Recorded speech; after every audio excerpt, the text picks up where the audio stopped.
안녕하세요 여러분, 민지입니다. 오늘 영상은 제가 작년 한 해 동안 여기 진짜 대체 불가능하다, 올해 진짜 일 잘한다 싶었던 브랜드들을 말씀드려보려고 합니다. 특히 오늘은 화장품, 뷰티 브랜드 다룰 예정이고, 그냥 상품들을 쭈르륵 추천하는 건 제 이전 영상에서도 있는 포맷이잖아요. 그래서 오늘은 상품 추천, 브랜드 추천과 더불어서 유통업계 종사자가 바라본 이 브랜드의 후기, 어떤 걸 잘한 것 같은지, 장단점이 뭔지 이런 것들을 버무려서 말씀드려보도록 하겠습니다. 그러면 첫 번째 브랜드부터 바로 시작할게요. 그럼 이제 첫 번째 파트는 진심 마케팅, 성분 마케팅 하는 곳들인데요. 제 생각에 SNS, 특히 유튜브가 활성화될수록 우리 같은 일반적인 20, 30대 여성의 화장품 성분 지식이 되게 향상돼요. 예전에 우리는 이 제품이 뭐 어떤 성분인지 그냥 모르고, 이 증상에는 그냥 이 제품을 써야 된대, 수분 부족할 땐 이 브랜드를 써야 된대, 이런 식으로만 알고 있었다면, 요즘 우리는 이 증상에는 이 성분이 좋대 라는 걸 공부하게 되는 거예요. 그러면 이 성분을 가진 브랜드들을 탐색해보고, 이 성분을 잘 다루고 가성비 좋게 만드는 브랜드를 선택할 수 있는 거죠. 그러다 보니까 이 브랜드들도 점점 성분을 중심으로 마케팅하게 되고, 자기네 브랜드가 이 특정 성분의 시장을 선점할 수 있도록 마케팅하게 되는데요. 이러한 흐름 속에서 나는 원래 성분 중심 브랜드였어, 우리는 원래 성분 중심으로 상품을 만들어 하면서 입지를 굳힌 두 브랜드가 있습니다. 바로 이 코스알엑스랑 디오디너리 브랜드입니다.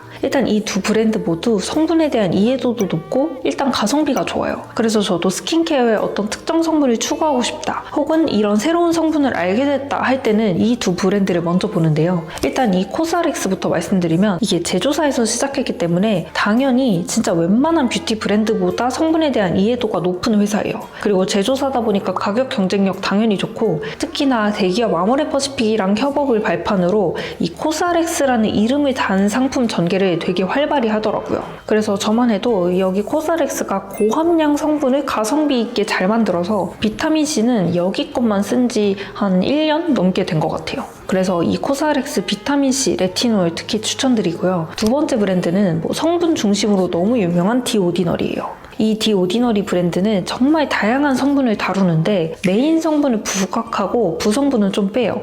그러면서 가격 경쟁력을 높이는 브랜드더라고요. 그래서 내가 스킨케어 루틴에서 단 하나의 앰플만 쓸 거야, 그럴 때는 이 디오디너리 성분이 좀 부족할 수 있거든요. 근데 대신에 내가 스킨케어 루틴에서 스쿠알란, 레티놀 이런 하나의 성분을 추가하고 싶어 할 때는 가장 가성비 있게 추가할 수 있는 브랜드입니다. 그래서 여기는 10,000원 이하 제품들도 많고, 이미 가격 경쟁력이 좋기 때문에 올리브영 세일이나 시코르 세일 해도 세일을 그냥 거의 안 하더라고요. 그래서 저도 필요한 성분 딱 생기면 세일 시즌 이런 거 상관없이 디오디너로에서 먼저 많이 주문하는 것 같아요. 그래서 우리 20, 30대 여성이 일반적으로 가지는 화장품 지식, 성분 지식이 올라갈수록 이 두 브랜드는 점점 더 성장하지 않을까 싶어요. 그리고 두 번째는 시장 개척, 용기 있게 상품을 출시하는 브랜드들인데요. 사실 많은 뷰티 브랜드가 패스트 팔로워 전략을 쓰면서 한 상품이 빵 터지면 뒤이어서 수많은 유사 상품들이 나오고, 이렇게 하나의 큰 유행이 지나가고 이런 흐름인데, 이러한 흐름 속에서 용기 있게 신박한 상품을 출시하는, 그러면서 유행을 또 선도하는 브랜드들이 있어요. 그런 용기 있는 브랜드를 생각했을 때 가장 먼저 떠오른 게 이 얼터너티브 스테레오인데요. 제가 지금 들고 있는 이 제품만 해도 이거는 색깔이 없는 이런 하얀색 로션 같은 제형의 스티밍 밀크 제품이에요. 그래서 우리가 색깔이 예쁜 틴트를 올렸을 때 가장 예쁘게 발색하기 위해서 각질을 연화시켜주고 입술색을 좀 커버해주는 그런 역할을 하는데요. 사실 이 제품이 틴트랑 같은 가격이면 이런 베이스 제품까지 사는 경우가 드물 것 같잖아요. 근데 이 브랜드 측에서는 진짜 필요한 아이템이다 라고 판단해서 재고 부담을 안고 용기 있게 출시한 거고, 실제로 제가 써봤을 때도 이거를 써보고 입술 커버, 입술 베이스가 얼마나 중요한지 느꼈어요. 그리고 우리가 보통 누디 핑크 립으로 베이스 립 깔잖아요. 근데 그거랑은 또 다른 역할을 하더라고요. 그래서 저만 해도 이 제품을 통해서 입술 커버의 중요성을 알게 됐고, 이걸 재구매해서 쓰고 있기도 하고, 이거랑 비슷한 역할로 입술색을 커버해주는 다른 제품도 쓰게 되더라고요. 그리고 이 제품뿐만 아니라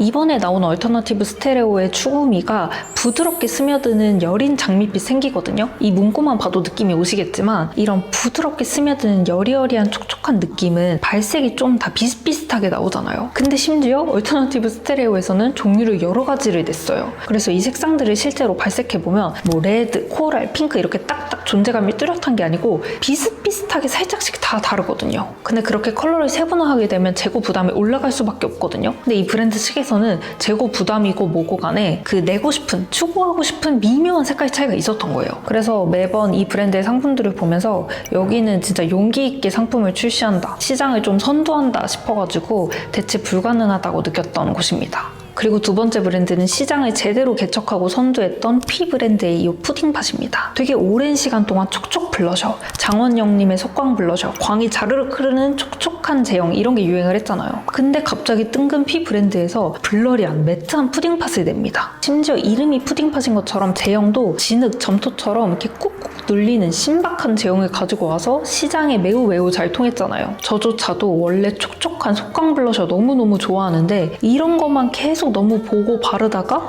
매트한 게 딱 나오니까 또 끌리더라고요. 그래, 매트한 블러셔가 또 이런 맛이 있었지 하면서 보게 되더라고요. 그래서 이 촉촉 블러셔가 시장을 선두하고 있는 와중에 이런 매트 블러셔 시장을 확 개척하는 걸 보고 저도 되게 많이 배웠던 브랜드였습니다. 특히나 이 P 브랜드에서도 진짜 작정하고 컬러를 되게 다양하게 냈잖아요. 그리고 이런 매트한 블러셔랑 어울리는, 좀 도화살 메이크업이랑 어울리는 묘한 느낌의 컬러가 같이 많이 나와서 시장 상황이나 컬러, 제형, 마케팅 이 모든 게 되게 잘 맞아떨어진 사례인 것 같아요. 그리고 마지막 브랜드는 작년에 뜬 곳은 아니지만 이 시장 개척에서 또 빼놓을 수 없는 하트%입니다. 사실 메이크업을 전문적으로 하시는 분들은 뭐 나스 립 크레용 이런 원래부터 립 펜슬을 많이 쓰셨을 텐데 제 생각에 올리브영에서 일반인 대상으로 립 펜슬을 가장 많이 전파시킨 건 하트%인 것 같아요. 제 기억상 하트%가 나오기 좀 전에 입술 외곽에 블러셔를 칠해주면 좀 블러리해 보이면서 여리여리해 보인다는 게 유행을 했었거든요. 그래서 저도 블러셔를 가지고 다니면서 입술 외곽에 발라줬던 것 같은데 좀 있다가 이 하트%의 립 펜슬이 나옵니다. 뭐 피치색도 있고 핑크색도 있고 심지어 그림자 음영을 만들어주는 좀 브라운 계열의 색까지 나와요. 그러면서 많은 사람들이 하트% 립 펜슬로 입문하기 시작했고 다른 뷰티 브랜드에서도 우르르 립 펜슬이 막 나오더라고요. 그래서 초기 시장을 잘 선점하기도 했고 컬러 자체가 예뻐서 몇 년 동안 롱런할 수 있었던 제품인 것 같습니다. 그리고 그 다음 파트는 리브랜딩 브랜드인데요. 작년에 이 브랜드의 입지와 이미지가 더 확고해졌다. 이 제품력도 마케팅도 갑자기 되게 눈에 확 띄었다 싶은 곳들을 보여드리려고 합니다. 첫 번째 브랜드는 어뮤즈인데요. 제가 이 어뮤즈의 듀젤리 비건 쿠션을 태어나서 제일 많이 써본 쿠션이에요. 너무너무 좋아하고 제 피부에 딱이어서 원래도 어뮤즈의 제품을 되게 좋아했었는데요. 특히 작년 어뮤즈 신상품들이 다 마음에 들더라고요. 이 어뮤즈 파운데이션도 그렇고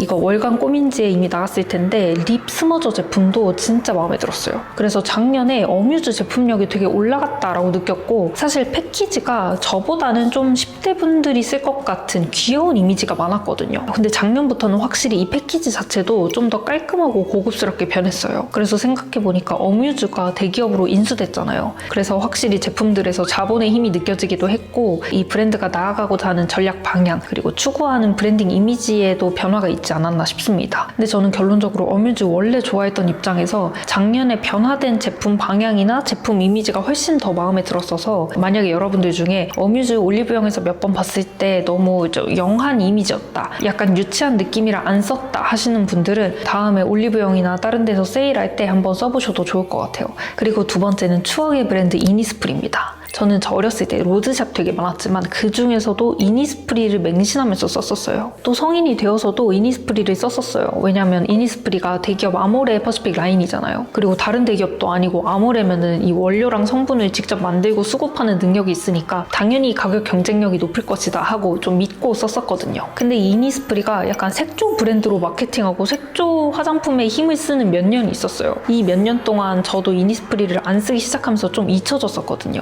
근데 작년부터 다시 이니스프리 기초 제품들 마케팅이 막 보이면서 저도 몇 개를 사게 되더라고요. 특히 제가 최근에 그래 이니스프리 원래 되게 좋았었지, 가성비 괜찮았었지 라고 생각하게 해준 게 이 콜라겐 그린티 세라마이드 크림인데요. 그래서 가격 대비해서 성분 좋은 건 말할 것도 없고 특히 이니스프리가 제형이 되게 잘 뽑아요. 그래서 밤에 딱 발랐을 때 너무 리치하진 않거든요. 그래서 피부에 딱 달라붙어가지고 제 피부도 좀 쫀쫀해지는 느낌을 주는 제형이었어요. 그래서 비단 이 제품만을 추천드리는 건 아니고 그래 원래 이니스프리 되게 제형을 잘 만들고 그린티 잘 다루는 회사였지 라는 거를 상기시켜준 제품이었고요. 그리고 인스타에서 보니까 이니스프리 최근 CF도 옛날에 청순했던 시절의 이니스프리 느낌으로 새로 나왔다고 하더라고요. 그래서 옛날 스킨케어 강자였던 이니스프리 전성기 시점을 다시 찾아가는 게 아닌가라는 느낌이 들었습니다. 그러면 여기까지 제가 작년부터 또 지금까지 느끼고 있는 대체 불가능한 브랜드들, 여기 진짜 일 잘한다, 마케팅도 잘하고 제품도 잘 만든다 싶은 것들을 보여드렸는데요. 제가 경영학과 취준생일 때 선배들이 다들